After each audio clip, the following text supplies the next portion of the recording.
Hello. So today, in this particular session, we are going to talk about the one of the most celebrated and famous and popular book in management, that 7 Habits of Highly Effective People by Stephen Covey.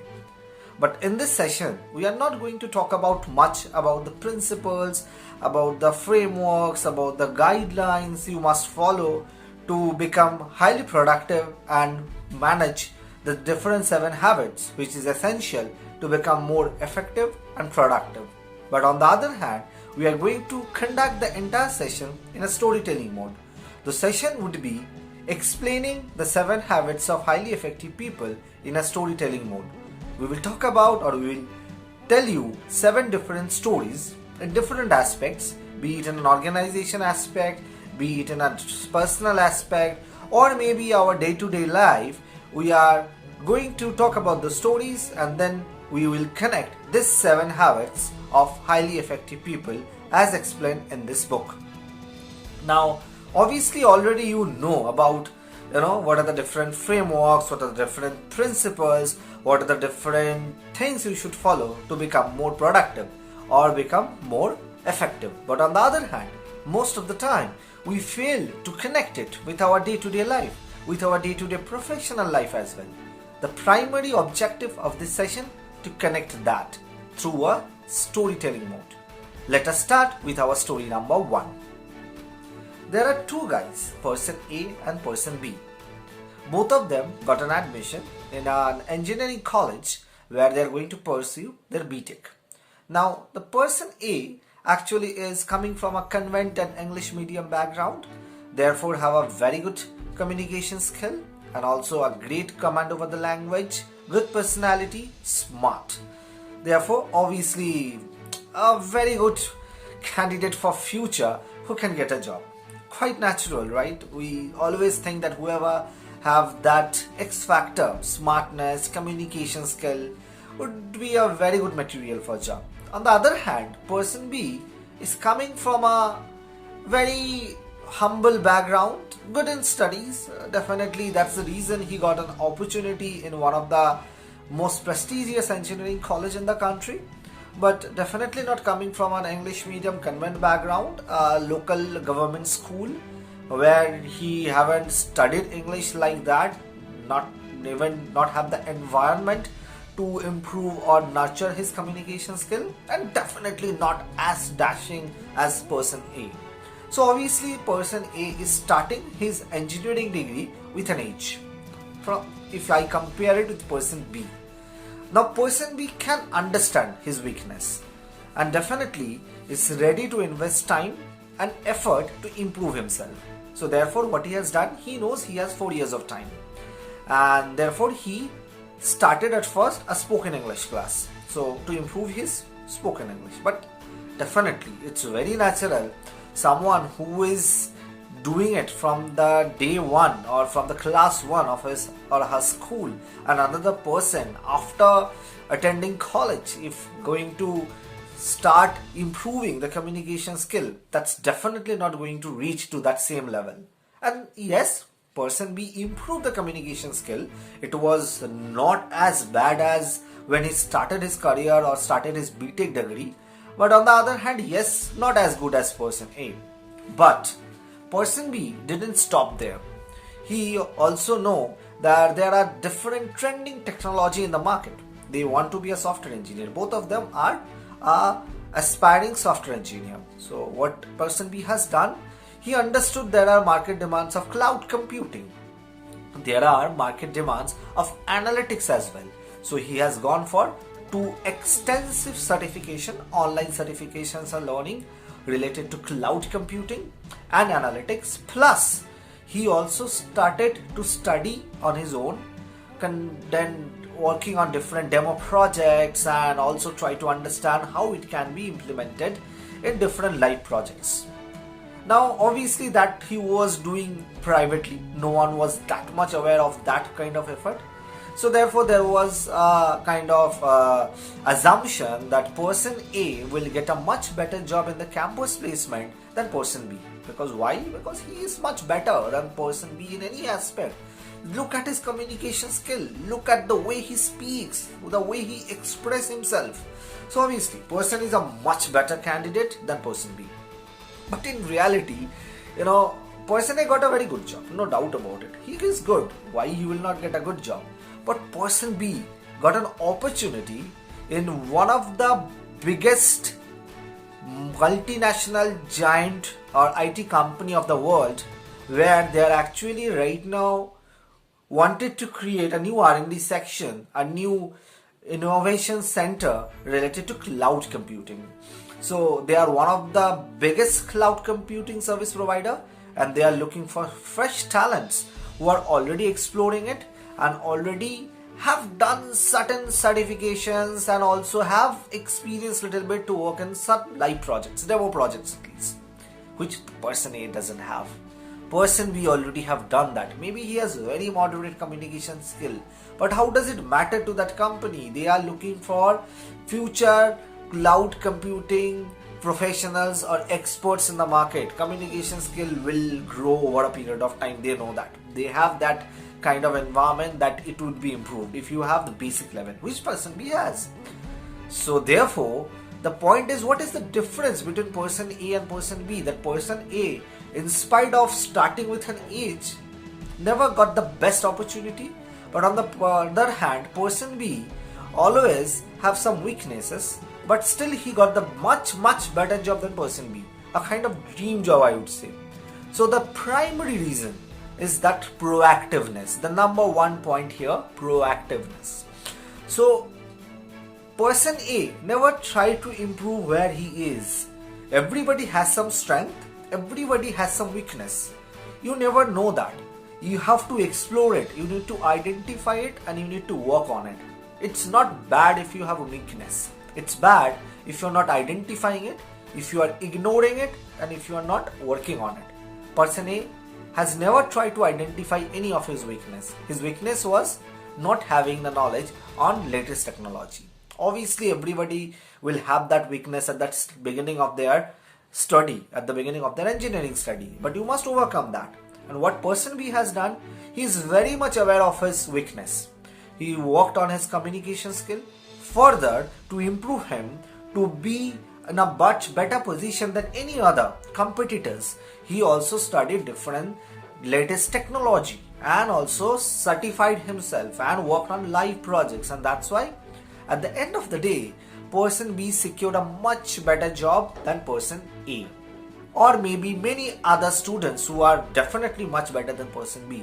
The primary reason he became much more productive and effective in the job market or in the campus placement is proactiveness. Let us go to the next story. So in this particular story, we are going to talk about two organizations. So one organization, say for example, is organization X. Another organization is organization Y. Now organization Y is actually one of the biggest financial institutes in the country, but they are very much traditional in their operation, conventional in their operation. So they are still having multiple branches, but not really it's automated. They are still following all the manual processes for their banking transactions and also for different types of customer support. But they really want to automate different things and they really want to improve their overall operational procedures. So that's why they have gone to company X, who are the biggest or one of the most reputed service provider for the banking and financial institutes in terms of developing different softwares or developing different types of automated tools for the banking industry. Now at first, the company Y or the banking institute has gone with a requirement of creating a tool or a kind of process or a kind of portal by which they can automate their entire banking transactions. So obviously the company X is quite good in that. They are an expert in the market. So they have done it with a flawless end product. Then company Y become extremely happy, delighted, because the entire problem or the solution they are looking for is actually there. So now their transaction is completely automated, no flaws, no manual errors, and the customers are also happy. Now once again they can see there is a requirement of different types of customer service which is not really very much effective. So they also wanted a kind of portal where the customers can go, they can launch their complaint, and also they can follow up, they can track. So the entire customer support department would be automated. It's not really only calling them, speaking with them, then manually they will do something. They think, let us automate the customer support as well and let us have more customer satisfaction. So again they go on to the company X. Again they have done a great job. They created a portal, completely automated the entire customer service department, and as well as they have actually implemented the entire step-by-step approach of the customer service, escalation points, tracking system. Customer can access the data and can see the results. Everything is automated. So now again the company Y becomes a happy customer, delighted customer. Now after a certain point of time, the board of members of customer Y or the banking financial institute decides why to do in bits and pieces. Why are we at all implementing different banking functions and automating it in bits and pieces? Let us do it together. Let us automate everything, whatever we have. Maybe it would be difficult for our workforce, but on the other hand, we will have a much error-free transactions. We will have a much better customer satisfaction, and definitely we can place ourselves or compete with any of the private banking corporations and can have a much better revenue. So fine, we have the company X, our expert service provider. Let us go to them. Now the real problem starts, because now the company X is saying that's fine, we can definitely do that, no doubt about it. But if you are talking about integration of the first two systems and migrating the entire system in your new portal, it's not possible. Why so? Because we have created it in two different languages by using two different frameworks. So obviously migration or integration is not possible. So therefore every migration or the entire integration has to happen manually, which is impossible. The company Y has more than 10 million customers in the whole country. How is it possible to manually enter the entire thing by their 5,000 employees? It's impossible, not at all feasible, and also there would be a huge chance of error. But why this thing has happened at the first place? Because the second point, they have not put the end in mind. What is that? Company Y, who was looking for a service, has failed to understand. Let us not do it in bits and pieces, because if you really want to automate it, at the end of the day, after a certain point of time, you will have the requirement to do everything and complete the automation for all the transactions, all the processes. But they have failed to understand. Not even that, they have failed to convey the same message to the company X. Company X is also not very much, proactive, and they have not really put the end in mind. They are a best company, best service provider in the entire world. How come they have not suggested or provided a kind of suggestion to the company Y that instead of doing it in bits and pieces, you can think about integrating or transforming your entire process to an automation, to an automated system.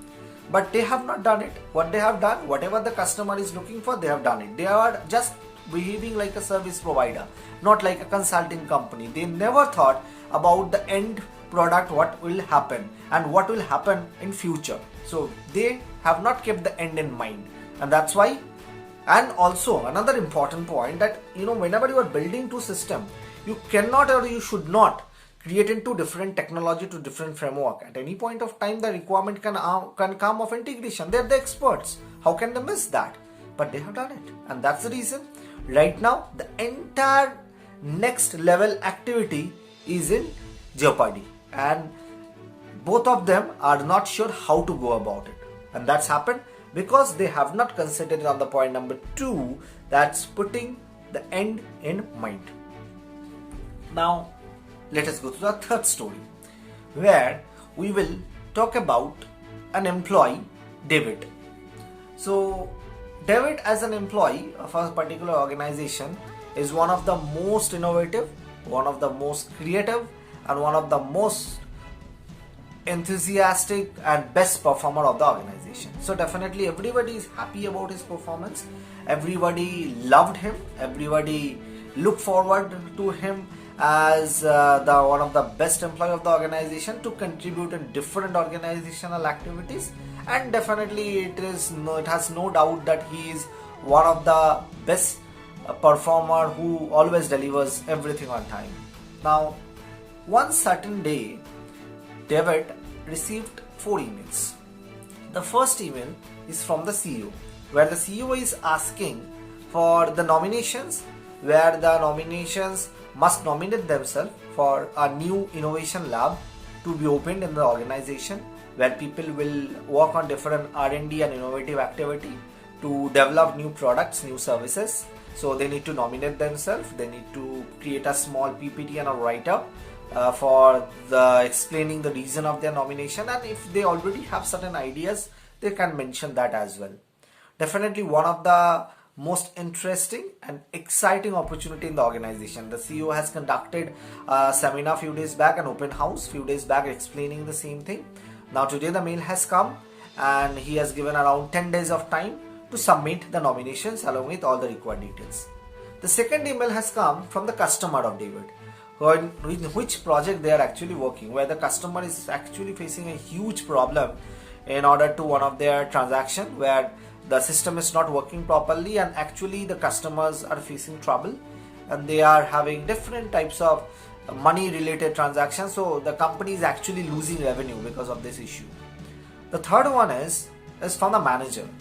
The David has just now 1 week back completed a very exciting project which has been delivered flawlessly, but till date no one has asked for any report. Till date, no proper documentation has been prepared. So though the project was a success, it has not been documented and communicated to the senior management. So the manager has asked him to submit the documentation so he can prepare it and submit it to the senior manager and to the client as well for as an end report. So everybody should know how the project has been delivered, and definitely the project closure can be well communicated to everyone. The fourth one is absolutely an automated email, where every week the David has to prepare a report which has to be submitted by the end of the week, by Friday. Today is Thursday, so tomorrow the report has to be prepared.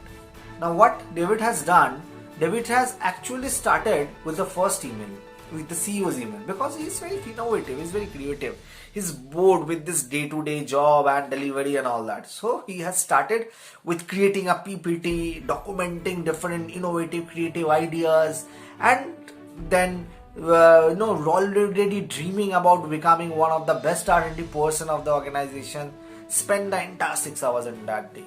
Then he suddenly thought, oh my god, let me also work on that mail that has been sent by my manager, because that already been done by me. The project been delivered, but nobody is aware of it. So I should prepare a document and I should inform everyone about the way we have delivered, about the things we have done in that particular project. He started working on it. Again another 3 hours has gone. So his entire 9 hours of the day gone. Now he suddenly got an escalation email from the client that what has happened to that email, to the issue that has been raised in the morning. He opened that mail in a hurry and saw that this email is actually not intended for him. That job has been done by one of his colleagues. So if he can open and analyze the issue at the beginning of the day, it can be easily delegated to that particular colleague, to that co-workers. But at this point of time, the person already left the office because the office hours are over. Now, even if he forward that particular email, the person is not available anymore. The fourth surprise. He suddenly remembered that this is the year end. So obviously the weekend report is actually has a lot of data, a lot of things has to be done. So now he has only one day. That's not at all sufficient. So what he is going to do now? And customer is escalating, team manager is shouting, and he is a complete chaotic situation. Why this thing has happened? Because he ignored the third point, put first thing first. You must prioritize the thing.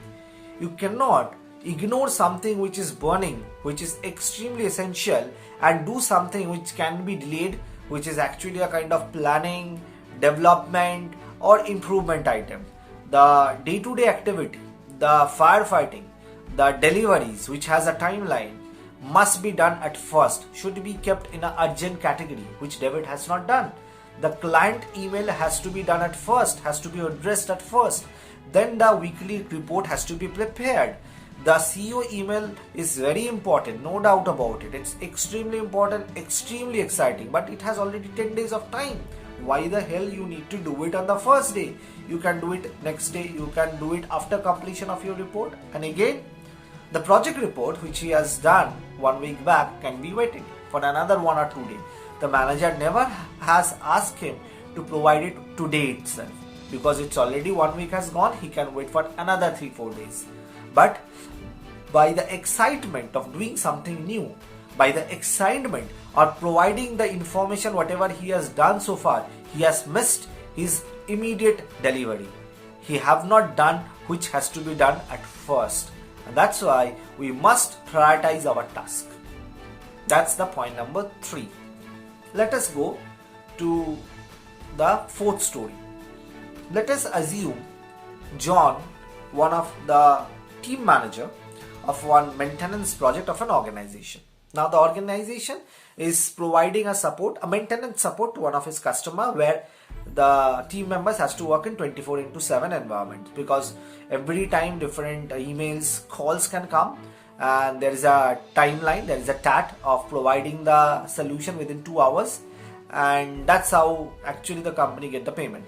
So John is extremely particular about meeting all the TAT, whatever is defined in the SLA, and he always jump into the call if anything has been escalated. He's flawless in preparing the report and creating the roster for the employees and ensuring everyone is available on a day-to-day basis for the customer. But by doing that, he always try to ignore the personal need of its team members.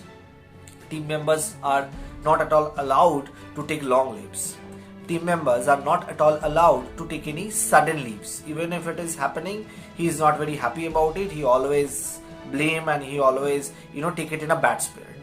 So team members are not really very happy about their work-life balance, number 1. Number 2, we never speak with the team members about their professional growth, about their career aspiration. He always concentrate on the customer satisfaction. Customer is extremely happy, no doubt about it. They are paying money, they are actually increasing the tenure of the contract. In fact, 1 year back they have increased the annual payment. So everything is happening as per the expectation. He has given a very good hike to his team members, but still after a year, attrition started. So among 10 of his team members, all of them are 5 years old in the company, has earlier worked with another manager, right now working with John in the last 6 months plus, has started to resign. 4 of them already left, and another 4 actually resigned. So only 2 old members are still in the organization. And automatically the escalation, the delay in the meeting the deadlines, the SLA, and the quality of the solution actually started affecting. Customer is extremely unhappy. They are saying, John, what the hell is happening? Why your employees are leaving? We have given you extra money to retain them, but still you are not able to do that. Now see, this old folks has gone. My new folks are not able to deliver because they don't know about the process. It will take some time to understand it. Why the attrition is so high right now in your team? Why it has happened? Because John has never considered the 4th point, thinking in win-win.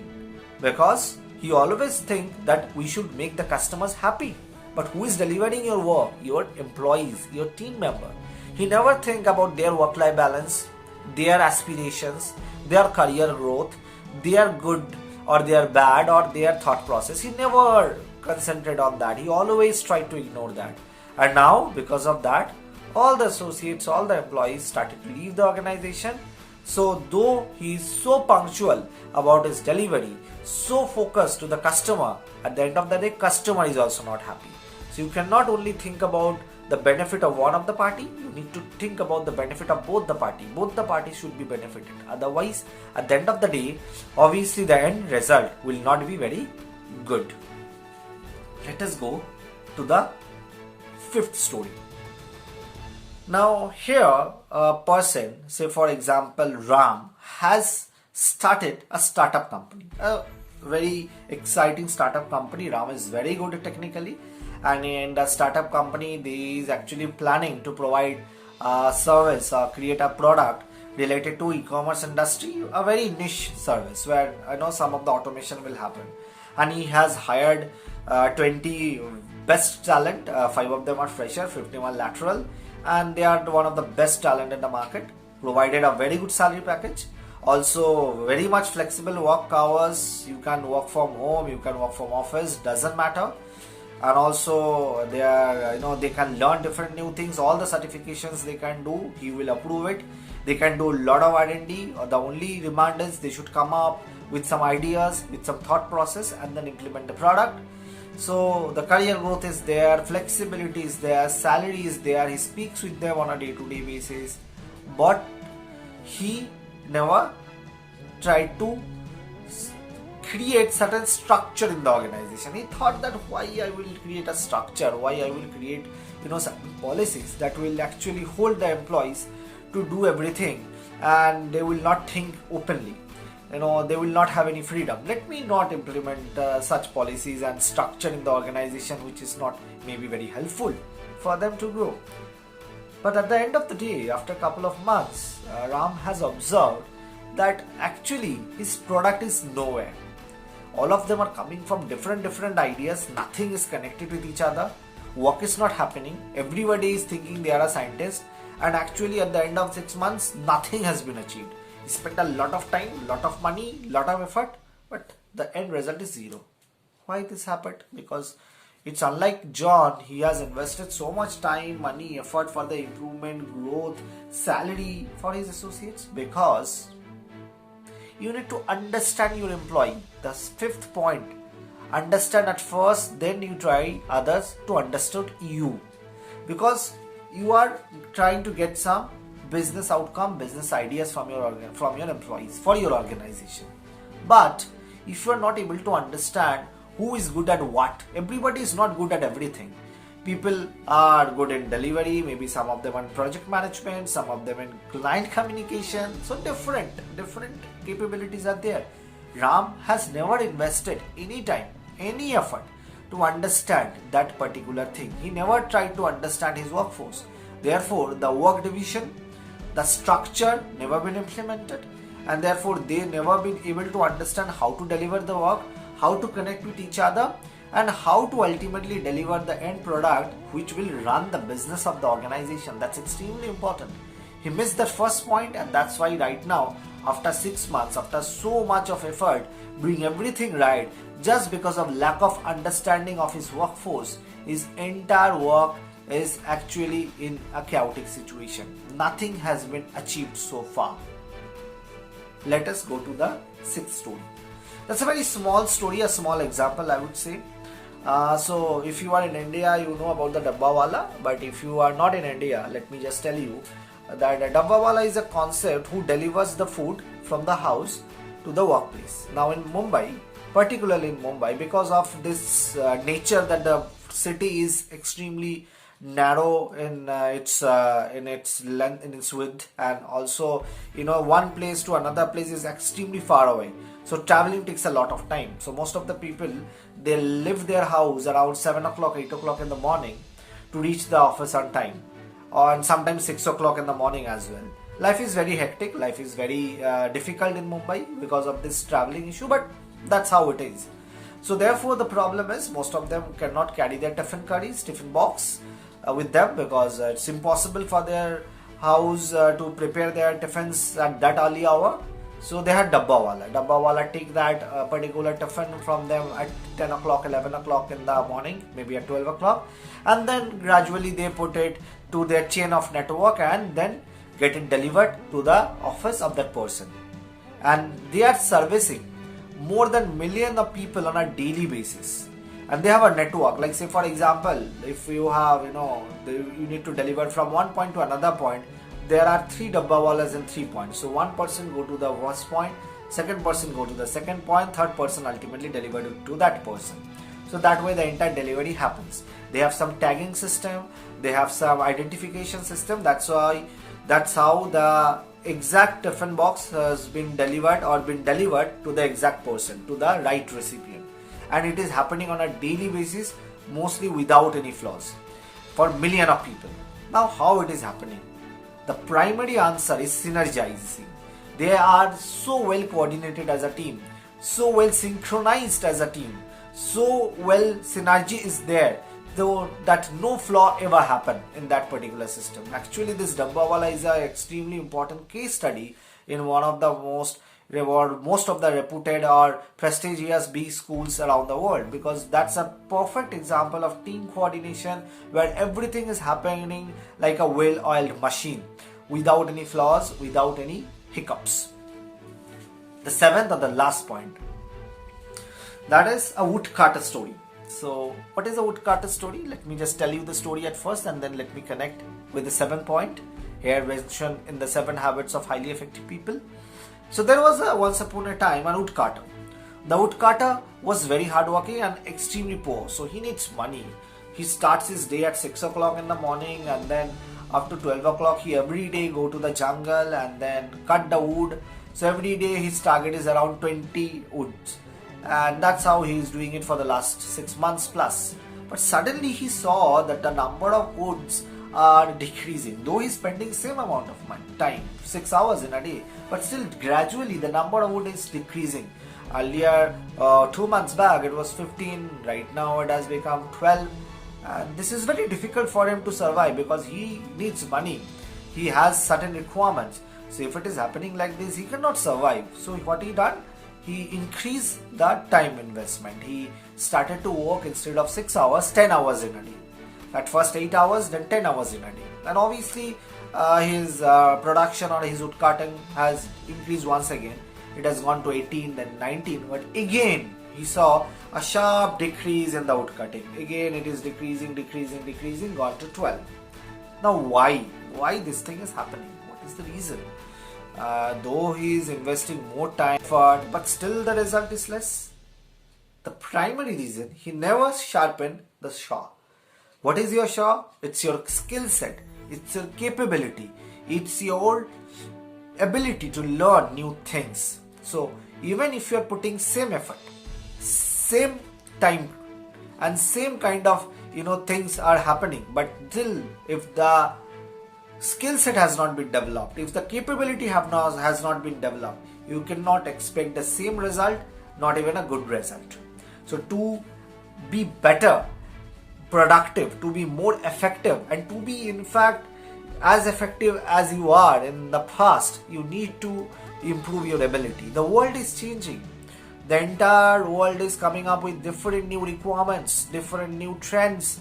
In the pandemic of 2019 and 20, the entire world has changed, and different new trending technology, work culture, frameworks has been implemented. You need to be ready for that. You need to improve your skills. You need to sharpen your capability. If you are not doing it, you forget about improving your productivity, it will actually decrease your productivity. And therefore, the 7th point is extremely important. Now from this 7th story, actually we have tried to address all the 7 points that has been described in the famous book of 7 Habits of Highly Effective People written by Stephen Covey. Because obviously, few of the points are related with your characteristic, few of the points related to your activity, few of the points related to your attitude towards your work or towards your personal life. Most of the things not only applicable to your professional life but to your personal life as well, because being productive, being effective is not only important for your corporate or professional life but also for your personal life. Everybody look forward for a productive person, for an effective person, and they are highly dependable in their corporate world or in their family life as well. So that's why being productive or being effective is extremely important.